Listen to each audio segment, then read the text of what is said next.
বন্ধুরা, আজকে আমরা অ্যারিস্টটলের জীবন সম্পর্কে জানব। বিশ্ববিখ্যাত অ্যারিস্টটল ছিলেন একাধারে গ্রিক বিজ্ঞানী ও দার্শনিক। তাকে প্রাণীবিজ্ঞানের জনকও বলা হয়। অ্যারিস্টটল সক্রেটিস ও প্লেটোর দর্শন সহ তার পূর্বের সময়ের বিদ্যমান বিভিন্ন দর্শনের জটিল ও সদৃশ্য সমন্বয় দেখান। অ্যারিস্টটলের জীবন সম্পর্কে অল্পই জানা গেছে, যতটুকু জানা গেছে গুগল ও কিছু বই থেকে। তার শৈশবে পিতা নিকোমেকাস মারা যাওয়ার পর অভিভাবক হিসেবে প্রক্সেনাস তাকে লালন পালন করেন। 17 বা 18 বছর বয়সে তিনি অ্যাথেন্সে প্লেটোর একাডেমিতে যোগ দেন এবং 37 বছর বয়স পর্যন্ত সেখানে অবস্থান করেন। তার লেখনীতে পদার্থবিদ্যা, জীববিজ্ঞান, প্রাণীবিজ্ঞান, অধিবিদ্যা, জ্যোতির্বিদ্যা, নীতিশাস্ত্র, নন্দনতত্ত্ব, কবিতা, নাটক, মঞ্চ, সঙ্গীত, মনোবিজ্ঞান, ভাষাবিজ্ঞান, অর্থনীতি, রাজনীতি ও সরকার নিয়ে আলোচনা রয়েছে, যেগুলো নিয়ে পশ্চিমা দর্শনের প্রথম বুদ্ধিবৃত্তিক ব্যবস্থা গঠিত হয়। প্লেটোর মৃত্যুর পর কিছুদিন পর অ্যারিস্টটল অ্যাথেন্স ত্যাগ করেন এবং মেসিডনের দ্বিতীয় ফিলিপের অনুরোধে খ্রিস্টপূর্ব 343 অব্দ থেকে মহান আলেকজান্ডারকে শিক্ষাদান শুরু করেন। আলেকজান্ডারকে শিক্ষাদান করতে গিয়ে অ্যারিস্টটল অনেক সুবিধা লাভ করেন।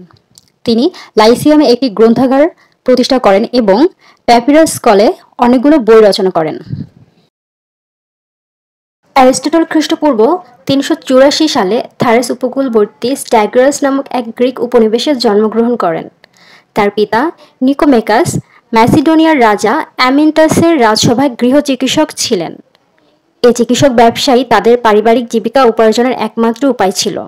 তার পিতার প্রেরণায় তিনি ডাক্তার হবার চেষ্টা করেছিলেন।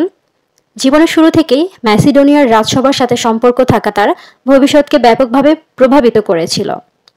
শৈশবে তার বাবা মারা যান এবং 17 বছর বয়সে তার অভিভাবক প্রক্সেনাস তাকে অ্যাথেন্সে জ্ঞানার্জনে পাঠিয়ে দেন। অ্যাথেন্স তখন বিশ্বে জ্ঞান চর্চার কেন্দ্র হিসেবে গণ্য। সেখানে তিনি প্লেটোর একাডেমিতে সরাসরি প্লেটোর অধীনে প্রায় 20 বছর শিক্ষা গ্রহণ করেন। একসময় প্লেটো ও তার একাডেমি থাকাকালেই তিনি নিজের ভাষাতত্ত্ব নিয়ে লেকচার দিতে শুরু করেন। খ্রিস্টপূর্ব 347 সালে প্লেটোর মৃত্যুর পর অ্যারিস্টটলই একাডেমির প্রধান হবার যোগ্য ছিলেন, কিন্তু প্লেটোর দর্শনের সাথে অ্যারিস্টটলের নিজের দর্শনের দূরত্বের দারুণ প্লেটোর আত্মীয় স্পিউসিসপাককেই একাডেমির প্রধান হিসেবে বেছে নেওয়া হয়। এরপর অ্যাটার্নিয়াস ও শাসক হারমিয়াসের আমন্ত্রণে অ্যারিস্টটল সেখানে যান। তিনি সেখানে 3 বছর থাকেন এবং রাজার ভগ্নী পিথিয়াসকে বিয়ে করেন।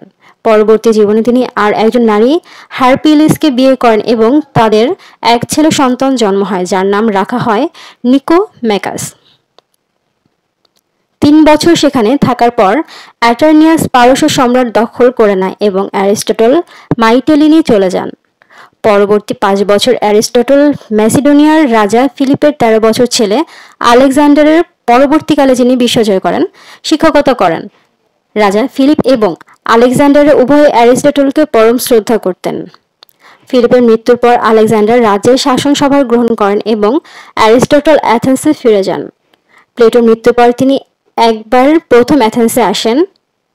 অ্যাথেন্সে এসে তিনি দেখলেন প্লেটোর একাডেমির প্লেটোনিজমের ব্যাপক প্রসার ঘটেছে এবং অ্যাথেন্সে প্রধান দর্শন এবং প্লেটোনিজম ফলে তিনি ইসসিয়াক নামক এলাকায় নিজের স্কুল লাইসিয়াম প্রতিষ্ঠা করেন।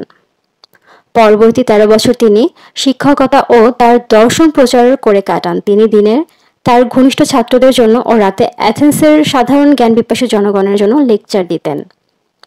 খ্রিস্টপূর্ব 323-এ আলেকজান্ডারের অকাল মৃত্যুতে অ্যাথেন্সের ম্যাসিডোনীয় পূর্ব সরকারকে উৎখাত করা হয়। তখন অ্যারিস্টটলের উপর ধর্মীয় বিশ্বাসহানিতার অভিযোগ আনা হয়।